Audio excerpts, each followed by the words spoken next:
Hello everyone, स्वागत है आपका आपके अपने चैनल वीआरवी एजुकेशन में। तो दोस्तों, आज हम पढ़ने वाले हैं तंत्रिका तंत्र के जो PYQ हैं हमारे न्यूरॉन्स के।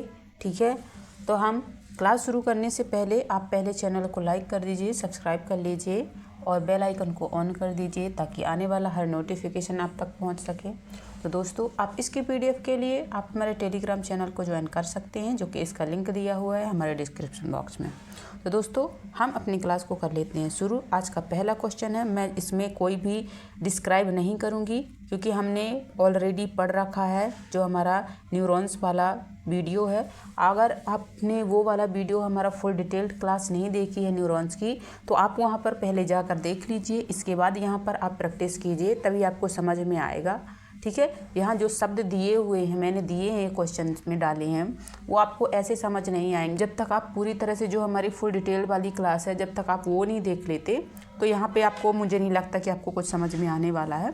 तो उसको पढ़ लीजिए, फिर आप यहाँ पे आइए तो आप प्रैक्टिस कीजिए। ठीक है, मैंने सारे के सारे PYQ लिए हैं, अपने से कुछ नहीं बनाया है। तो चलो कर लेते हैं हम अपनी क्लास को स्टार्ट। आज का पहला क्वेश्चन है, सिनेप्स प्रभावशीलता किस पर निर्भर करती है? ऑप्शन ए है अक्ष का व्यास, बी है न्यूरोट्रांसमीटर की सांद्रता एवं रिसेप्टर्स की संख्या, तीसरा है डेंड्राइट्स की लंबाई, चौथा है माइलिन की उपस्थिति। दोस्तों, ये आपको समझ में नहीं आ रहा होगा कि ये माइलिन क्या होता है, ये डेंड्राइट्स क्या होते हैं, ठीक है, ये रिसेप्टर्स क्या होते हैं। ये कुछ ऐसे शब्द हैं जो आपको समझ में यहाँ पे नहीं आ रहे होंगे। अगर आपने फुल डिटेल वाली क्लास हमारी न्यूरॉन्स की देख ली है तो आपको ये सारे के सारे सब शब्द समझ में आएंगे कि ये कहाँ पे क्या होते हैं। ठीक है, तो इसका सही आंसर हो जाएगा हमारा ऑप्शन बी, न्यूरोट्रांसमीटर की सांद्रता एवं रिसेप्टर्स की संख्या। मैं बिल्कुल भी इसको एक्सप्लेन ज़्यादा नहीं करूँगी दोस्तों, हम अपने टाइम की बर्बादी नहीं करेंगे। बस प्रैक्टिस के लिए हम ये वाली क्लास ले रहे हैं जो हमारे PYQ की है, और बाकी आप इसकी डिटेल्ड वाली क्लास देख लीजिए, वहाँ से आपको सारा का सारा समझ में आ जाएगा। ठीक है, ऑप्शन बी है यहाँ पे। ठीक है, ये झिल्ली में न्यूरोट्रांसमीटर की प्रभावशीलता पर निर्धारित करती है। क्वेश्चन नंबर 2 है हमारा, दर्शाए गए न्यूरॉन के किस भाग पर रासायनिक संचार होता है? ऑप्शन ए है डेंड्राइट, ऑप्शन बी है सेल बॉडी, ऑप्शन सी है एक्सॉन, ऑप्शन डी है सिनेप्स। इसका सही आंसर हो जाएगा हमारा सिनेप्स। आगे देख लेते हैं, इसमें जो हमारा न्यूरोट्रांसमीटर सिनेप्स पर काम करता है, इसको आपको ध्यान रखना है। क्वेश्चन नंबर 3 है हमारा, स्वान सेल्स कहाँ पर पाई जाती हैं? जो हमारी स्वान सेल्स होते हैं वहाँ कहाँ पर पाई जाती हैं? एक्सॉन में पाई जाती हैं, माइलिन शीथ में पाई जाती हैं, सिनोट्रियल नोम में पाई जाती हैं, या ABC दोनों। तो इसका सही आंसर हमारा हो जाएगा ऑप्शन बी, माइलिन शीथ में पाई जाती हैं। क्वेश्चन 3 है हमारा, पुनः ध्रुवीकरण यानी रिपोलाइजेशन किस वजह से होता है?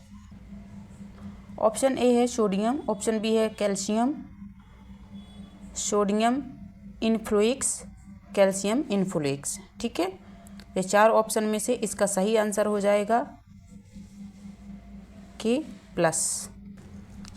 K+ ये बाहर निकलता है और मेम्ब्रेन में फिर से नेगेटिव हो जाता है। ठीक है, क्वेश्चन 4 है हमारा, उत्प्रेरण जो इम्पल्स होते हैं किस तंत्रिका तंतु के माध्यम से आगे बढ़ते हैं? ऑप्शन है डेंड्राइट्स, सेल बॉडी, अक्षतंतु, या ग्लाइयोल कोशिका। इसका सही आंसर हो जाएगा अक्षतंतु, हम इसको एक्सॉन भी बोल देते हैं। क्वेश्चन नंबर 5 है हमारा, न्यूरॉन की मुख्य कार्यात्मक इकाई कौन सी होती है? तो ये हमारी ग्लाइकोलाइज सेल्स, न्यूरॉन, न्यूरोट्रांसमीटर, या आयन चैनल। इसका सही आंसर हो जाएगा न्यूरॉन, ऑप्शन बी।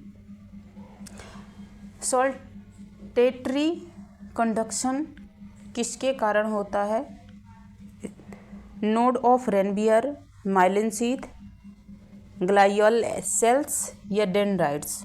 इसका सही आंसर हो जाएगा option B, myelin sheath. Question number 7 है हमारा, थ्रेशोल्ड पोटेंशियल की सामान्य श्रेणी क्या होती है? -90 से -70, -70 से -55, -55 से -40 और -40 से -20। इसका सही आंसर हो जाएगा ऑप्शन बी, -70 से -55।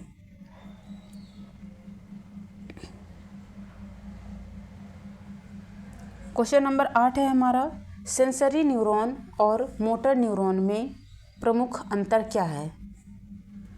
ऑप्शन ए है sensory neuron efferent, motor neuron afferent, sensory afferent, motor efferent या दोनों सेंसरी। इसका सही आंसर हो जाएगा सेंसरी अफरेंट, मोटर इफरेंट। मैंने सेंसरी मोटर्स ये सारे के सारे मैंने बहुत अच्छे से पढ़ा रखे हैं, आप हमारी डिटेल वाली क्लास देख लीजिए, वहाँ से आपको सारे का सारा ये समझ में आ जाएगा। क्वेश्चन नंबर 9 है हमारा, इलेक्ट्रिकल सिनेप्स किस में पाए जाते हैं? जो इलेक्ट्रिकल सिनेप्स होते हैं वह हमारे किस में पाए जाते हैं? तंत्रिका और मांसपेशी, ग्लाइयल और न्यूरॉन, हार्मोनल ग्रंथि या कोशिका सेल बॉडी। इसका सही आंसर हो जाएगा हमारा तंत्रिका तंत्र और मांसपेशी। ठीक है। क्वेश्चन नंबर 11 है हमारा, माइलिन शीथ किससे निर्मित होती है? जो माइलिन शीथ होती है वह किससे निर्मित होती है? Schwann cells, astrocytes, microglia, oligodendrocytes. इसका सही आंसर हो जाएगा हमारा श्वान सेल्स।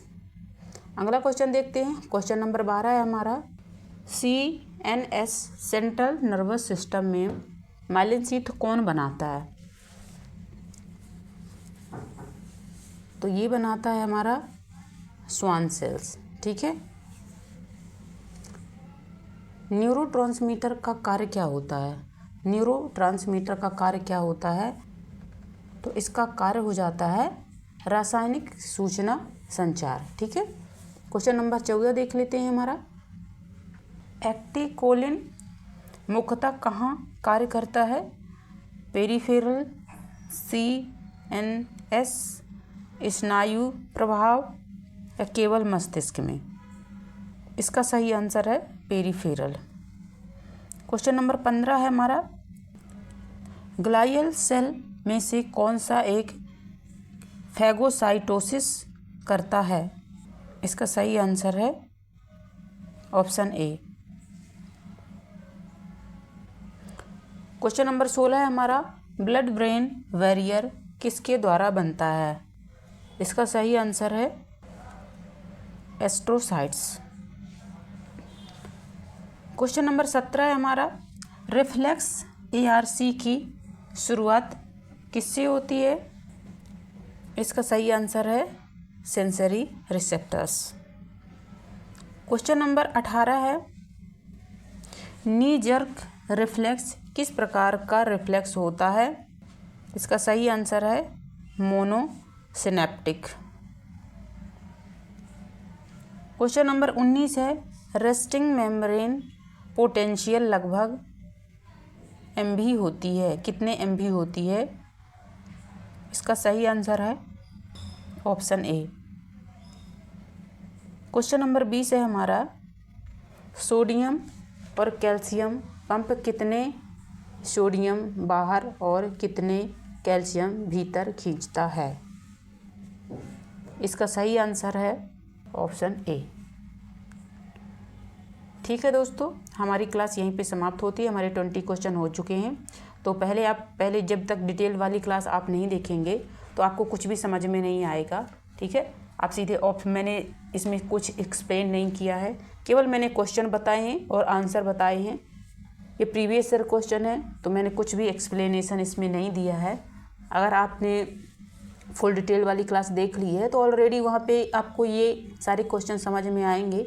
ऑलरेडी मैंने एक्सप्लेनेशन करके रखा है वहाँ पास, तो आप पहले उसको देख लीजिए, इसके बाद यहाँ पे आप प्रैक्टिस कीजिए। ठीक है दोस्तों, अपने क्लास को यहीं पे समाप्त करते हैं। यहाँ तक बने रहने के लिए आप सभी का बहुत बहुत धन्यवाद एंड बाय।